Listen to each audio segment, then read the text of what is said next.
Matahari semakin lama semakin meninggi. Pancaran sinarnya pun semakin lama semakin panas terasa di permukaan kulit. Pagi sudah siap menghilang berganti siang. Ramai orang berlalu lalang semakin berkurang terpecah ke tujuan mereka masing-masing, yang membuat suasana kampung damai sudah sepi. Hanya ada suara ayam dan bebek peliharaan warga yang masih terdengar.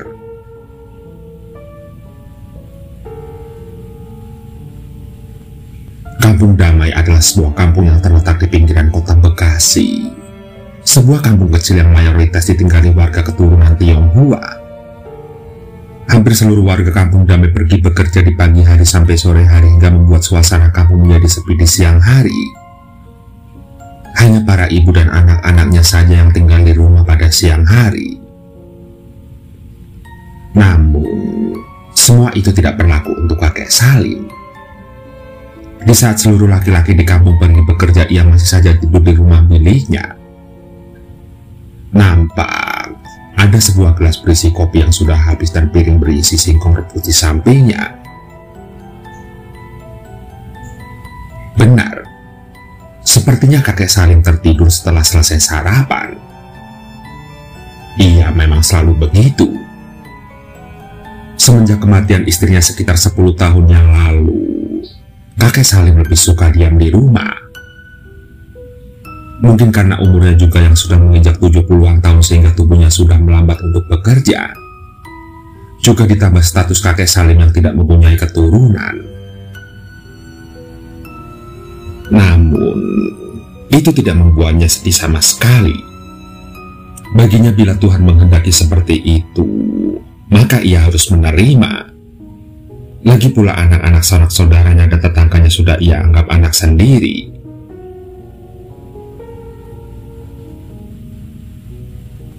Kakek Salim memang orang yang ramah dan juga suka anak-anak. Selalu ada senyum tersirat di wajahnya yang sudah tidak lagi muda dan selalu ada canda yang keluar dari tubuh rentanya. Selama ini kakek Salim hidup dari hasil kebunnya, juga bayaran sebagai perias jenazah. Karena sebagian besar warga Kampung Damai masih menganut kepercayaan asli, mereka masih menjalankan ritual keagamaan turun-temurun, seperti merias jenazah yang sudah meninggal. Iya, pekerjaan kakek Salim memang tidak biasa.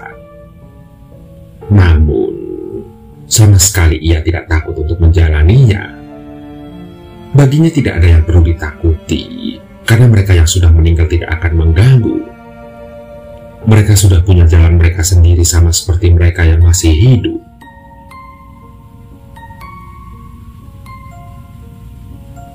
Kakek Salim memang menguasai betul cara merias jenazah karena sudah diajarkan oleh orang tuanya semenjak kecil.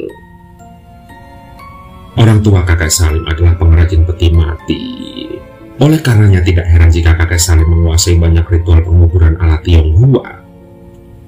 Dan walaupun sekarang kakek Salim sudah tidak melakukannya lagi, tapi ia tidak keberatan apabila warga kampungnya membutuhkan bantuannya. Dan untuk pekerjaannya itu kakek Salim dibayar seadanya sesuai kemampuan pengguna jasanya.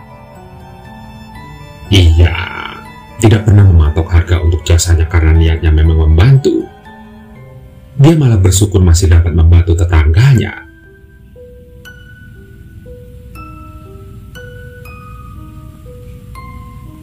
Singkat cerita, pagi itu jam sudah menunjukkan angka 11 siang. Kakek Salim masih tertidur di tempat tidur rotanya. Dia terus tertidur hingga suara ketukan pintu rumahnya membangunkannya. Mata kakek Salim terbuka seketika. Suara ketukan dan panggilan jelas terdengar dari luar.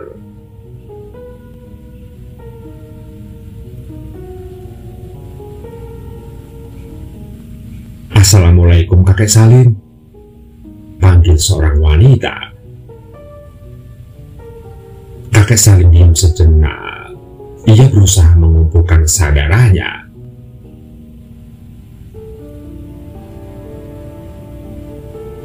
"Assalamualaikum kek, kakek ada di rumah?" Terdengar panggilan itu semakin kencang. Kini setelah merasa kesadarannya sudah penuh, kakek Salim beranjak pelan-pelan menuju pintu depan rumahnya. "Waalaikumsalam." "Iya, sebentar," jawabnya. Kakek Salim lantas membuka pintu rumahnya. Ternyata Ima yang datang. Ima adalah salah seorang tetangganya.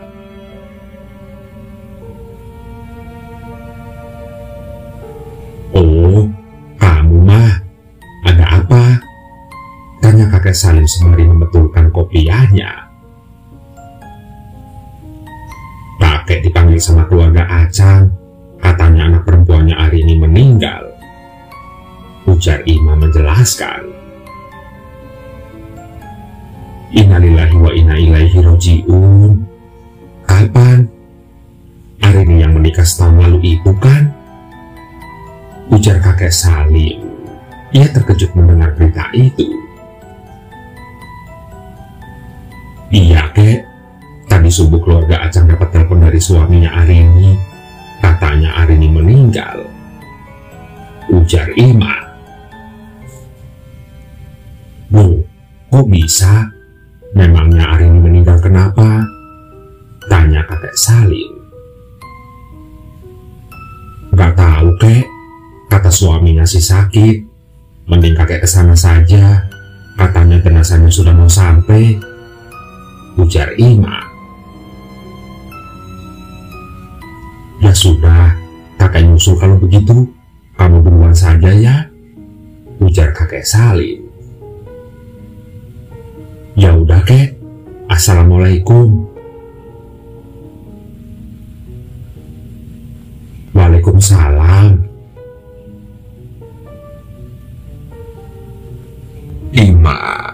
Ia kemudian pergi meninggalkan rumah kakek Salim. Sementara kakek Salim langsung masuk ke dalam rumahnya. Dia mempersiapkan peralatan riasnya, karena dia sudah tahu bahwa itu adalah panggilan untuk merias. Ia sudah hafal betul tradisi di kampungnya. Kakek Salim tidak membuang waktu lagi. Saat segala sesuatunya siap, dia langsung bergegas pergi menuju rumah keluarga Acang yang tidak jauh dari rumahnya. Sesampainya di sana, kakek Salim kemudian bertemu keluarga Acang yang tengah berduka. Terdengar suara tangis dan doa memenuhi ruang tamu keluarga Acang.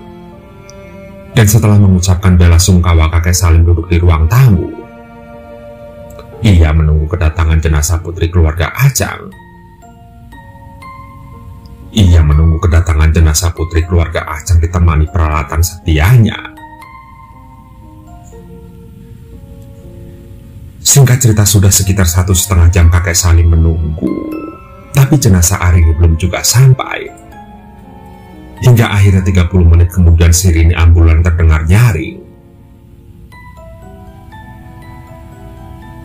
Terlihat sebuah mobil ambulan memasuki halaman rumah keluarga Acang. Dan petugas rumah sakit segera turun. Mereka kemudian mengeluarkan sebuah keranda mayat dari dalam mobil. Sontak, seketika itu juga orang tua Arini menangis saat jenazah anak perempuan mereka diturunkan dari mobil tersebut.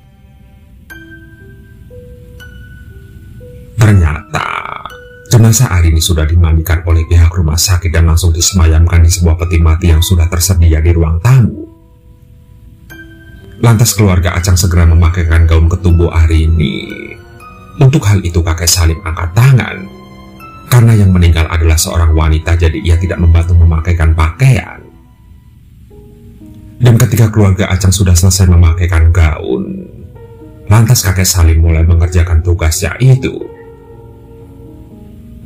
Ia kemudian mengeluarkan peralatan riasnya, menaruhnya di samping jenazah Arini. Dan sebelum merias jenazah Arini, kakek Salim memakaikan sarung tangan terlebih dahulu. Namun, ketika ingin dipakaikan sarung tangan, ternyata tangan Arini sangat kaku hingga kakek Salim kesulitan memakaikan sarung tangan itu. Lantas ia pun berhenti sejenak. "Kakek hanya mau pakaikan kamu sarung tangan biar kamu kelihatan cantik," ujar kakek Salim dalam hati seraya tersenyum. Anehnya seketika itu juga tangan Arini perlahan-lahan menjadi lemas. Lantas, kakek Salim segera memasangkan sarung tangannya. Setelah memakaikan sarung tangan, kakek Salim mulai membedaki wajah Arini. Kakek Salim mulai merias wajah Arini dengan hati-hati dan teliti. Dan saat kakek Salim merias wajah Arini, tiba-tiba saja mulut Arini terbuka. Kakek Salim terkejut, tubuh rentanya menjadi lemas. Namun sesaat kemudian rasa terkejut itu hilang. Kakek Salim meminta sebuah kain untuk mengikat mulut Arini. Dan setelah itu dia mulai meriasnya lagi hingga selesai. Saat selesai merias wajah Arini, kakek Salim sempat menitikkan air mata. Kakek Salim sangat mengenal Arini dari semenjak wanita itu kecil hingga dewasa. Ia masih tidak percaya bahwa Arini meninggal di umurnya yang masih sangat muda.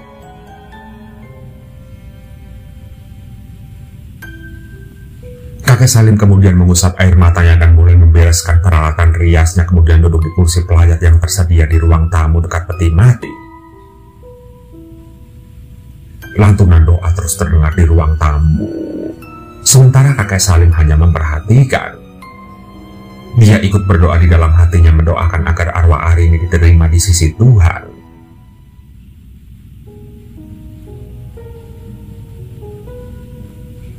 Hari sudah semakin sore. Orang tua Arini menyuruh kakek Salim pulang karena memang hari sudah hampir malam. Mereka juga menyuruh seseorang mengantar kakek Salim pulang dan rencananya Arini akan dikuburkan keesokan harinya. Singkat cerita, keesokan harinya kakek Salim sudah berada di rumah keluarga Acan. Kakek Salim ingin menyaksikan ritual penguburan Arini, juga merias Arini sekali lagi sebelum penutupan peti mati. Dan saat merias Arini untuk kedua kalinya, air mata sekali lagi mengalir di mata kakek Salim. Itu mungkin karena kakek Salim memang tidak dikaruniai keturunan. Ia menganggap Arini seperti anaknya sendiri.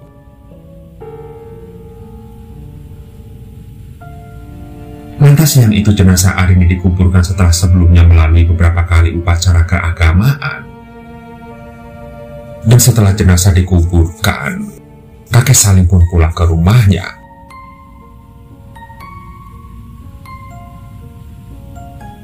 Malam harinya setelah menunaikan sholat isya, kakek Salim tertidur di tempat tidur rotannya. Mungkin karena tubuhnya yang sudah renta, ia cepat sekali tertidur. Atau mungkin juga suasana malam yang dingin dan sepi membuatnya sulit untuk terjaga. Hingga saat malam semakin larut, sayup-sayup terdengar suara tangisan di depan rumah kakek Salim. Awalnya hanya sayup-sayup, tetapi lama-kelamaan semakin jelas terdengar. Sontak kakek Salim terbangun. Ia duduk di atas tempat tidur rotanya. Lantas ia memusatkan perhatiannya ke arah suara itu. Dan ternyata benar, itu adalah suara tangisan tepat di depan rumahnya. Awalnya, dia berusaha tidak menghiraukannya karena tahu bahwa sekitar rumahnya memang dihuni oleh makhluk halus. Ia berpikir mungkin saja itu adalah salah satu dari mereka, maka kakek Salim pun meneruskan tidurnya. Namun kejadian itu berulang lagi keesokan malamnya. Tangisan yang sama di tengah malam. Namun, kakek Salim tetap berusaha tidak menghiraukannya. Hingga akhirnya pada malam keempat suara tangisan itu masih terdengar. Kebetulan malam itu kakek Salim tengah berpikir. Dan karena sudah tidak tahan, akhirnya ia memutuskan untuk memeriksanya keluar. Pelan-pelan, beliau melangkahkan kaki tuanya menuju ruang tamu. Suasana malam itu benar-benar sepi, dan semakin dekat suara tangisan itu semakin jelas terdengar. Maka kakek Salim pun memberanikan diri untuk memeriksanya. Sebagai manusia biasa, ia juga merasa sedikit takut. Jantungnya berdegup kencang, membuat aliran darah di tubuhnya semakin kencang.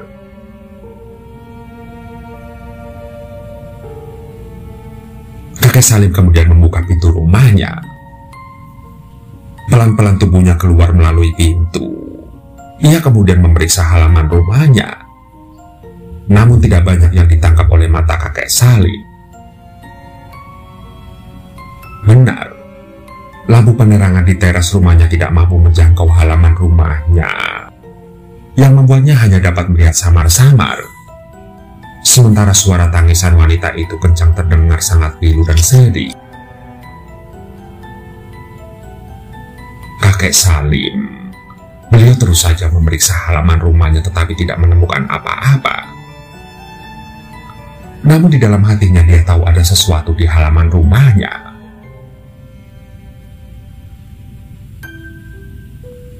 Apapun yang ada di luar sana, saya tidak mengganggu. Tolong jangan ganggu saya, ujar kakek Salim dengan nada suara agak gugup. Namun tidak ada jawaban.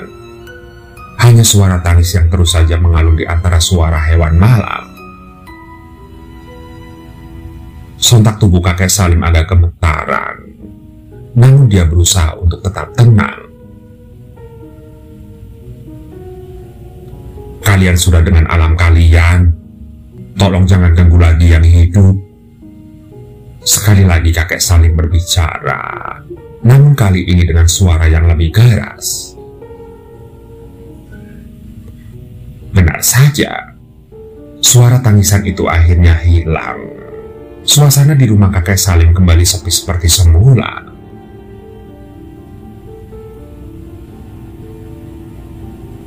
Kakek Salim diam sejenak. Ia memeriksa sekitar. Dan karena tidak menemukan apa-apa, dia memutuskan untuk masuk ke dalam rumahnya. Namun baru saja ingin masuk, tiba-tiba dia dikagetkan oleh suara ranting patah tepat dari arah pohon sawo yang ada di halamannya. Refleks, kakek Salim menoleh langsung ke arah pohon sawo. Samar-samar ia melihat ada seseorang berdiri di bawah pohon sawonya. Untuk beberapa saat kakek Salim terdiam. Dia terus memperhatikan.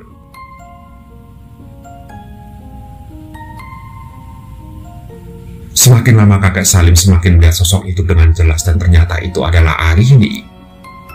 Sosok itu terlihat masih mengenakan gaun yang dikenakan saat akan dikubur. Namun kali ini gaun itu sudah lusuh dan kotor. Wajahnya pun terlihat sudah membiru. Terlihat juga bekas riasan masih menempel di wajahnya, tetapi sudah luntur membuat wajahnya tidak karuan. Kakek Salim hanya diam. Ia hampir kena serangan jantung. Namun sekali lagi ia berusaha untuk tetap tenang.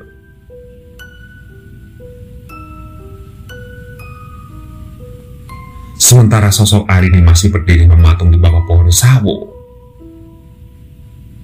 Nampak tubuhnya tidak menginjak tanah seperti melayang. Arini kemudian tersenyum saat melihat kakek Salim, namun lebih terlihat seperti menyeringai.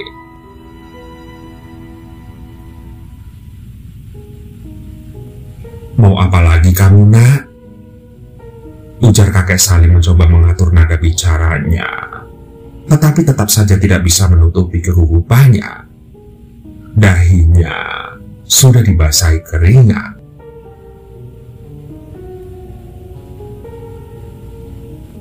Tempatmu bukan di sini, pulanglah, ujar kakek Salim. Dan seketika itu juga raut wajah Arini berubah menjadi amat sedih, seperti ada sebuah kebingungan yang bercampur dengan ketakutan.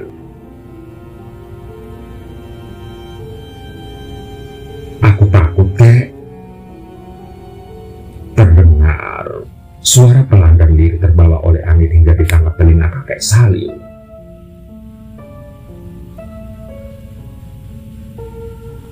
Jangan takut, pulanglah, ikuti jalanmu, kamu akan menemukan jalan, ujar kakek Salim.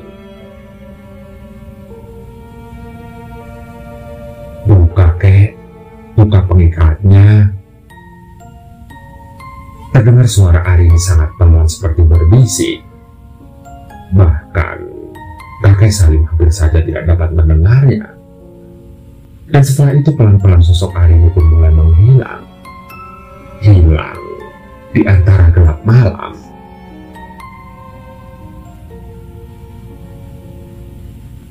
Untuk beberapa menit kakek Salim hanya diam mematung, hingga akhirnya jantungnya mulai berdetak normal. Lantas, kakek Salim memutuskan untuk masuk ke dalam rumahnya memikirkan kata-kata yang ia dengar. Namun, ia tidak tahu apa maksud kata-kata itu. Malam itu kakek Salim meneruskan tasbihnya dan juga menyempatkan diri untuk mendoakan Arini. Di dalam doanya kakek Salim berharap jalan Arini dimudahkan. Dan jika sesuatu buruk terjadi mohon segera terungkap. Hingga kakek Salim tertidur di dalam doanya.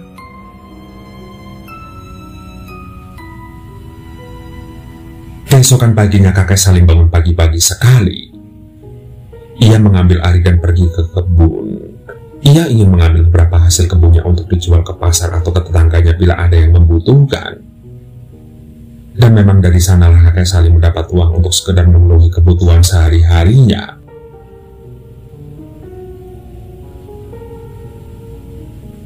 Namun saat dalam perjalanan pulang dari kebunnya, kakek Salim melihat rumah keluarga Acan sangat ramai.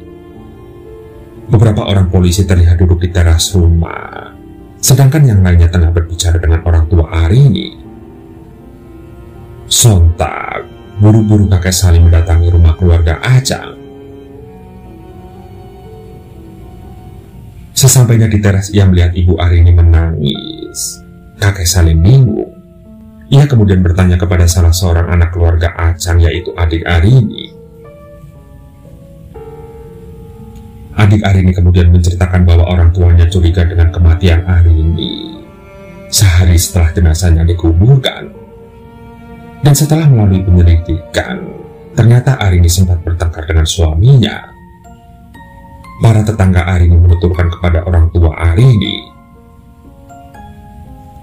Kecurigaan mereka semakin kuat karena saat datang ke rumah keluarga Acan, jenazah Arini sudah dimandikan. Orang tua Arini juga tidak menerima laporan tentang penyakit anaknya. Dan saat itulah orang tua Arini menelpon polisi.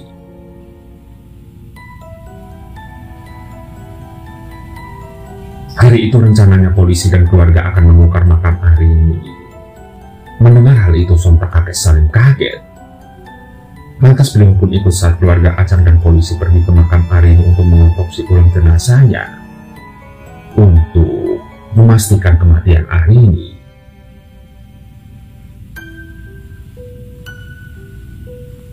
Singkat cerita, makam Arini dibongkar dan peti matinya dikeluarkan. Saat dikeluarkan, jenazah Arini sama persis seperti yang kakek Salim lihat semalam. Sementara petugas otopsi mulai memeriksa kulit jenazah Arini, namun tidak ditemukan tanda lebam atau apapun. Hanya ditemukan tanda kebiruan yang disebabkan oleh pembusukan. Seketika itu juga kakek Salim tidak sadar mengucapkan, "Buka pengikat mulutnya." Ia sendiri kaget, seperti ada yang menggerakkan bibirnya saat mengatakan itu. Lantas petugas otopsi dan keluarga menoleh ke arah kakek Salim. Mereka bertukar pandangan sesaat, kemudian mengikuti ucapan kakek Salim. Dan benar saja, ketika pengikat mulut dibuka, mulut Arini seketika terbuka dan ternyata di dalam mulut Arini ditemukan sebuah luka lebam. Keluarga Arini kaget. Itu membuat para petugas otopsi semakin yakin dan akhirnya mereka melanjutkan otopsi. Hasil otopsi juga mengatakan kematian Arini akibat benturan keras yang merusak organ dalam. Kini, teka-teki terpecahkan. Dan benar kecurigaan keluarga Acan. Arini Ia meninggal karena tindakan kekerasan dan pemukulan oleh sang suami. Lantas polisi pun segera memburu suami Arini, dan suami Arini tertangkap sehari setelahnya. Kini kakek Salim mengerti mengapa arwah Arini mendatanginya dan mengatakan agar ia membuka ikatannya. Ternyata Arini mendengar secara tidak wajar dan ingin memberitahu kakek Salim. Kakek Salim kemudian mengatakan kepada keluarga Acang agar mereka mengadakan upacara untuk mendoakan arwah Arini. Karena saat ini arwah Arini masih tersesat, ia butuh keluarganya untuk mendoakan agar ia menemukan jalannya. Keluarga Acang pun menuruti saran kakek Salim. Mereka kemudian mengadakan upacara keagamaan untuk mendoakan arwah Arini. Kakek Salim, beliau ikut mendoakan Arini. Hampir setiap malam selepas Isya, ia menyempatkan diri untuk mendoakan Arini walaupun dengan cara yang berbeda. Beliau percaya bahwa setiap doa akan selalu sampai kepada siapapun yang didoakan, walaupun dengan cara yang berbeda.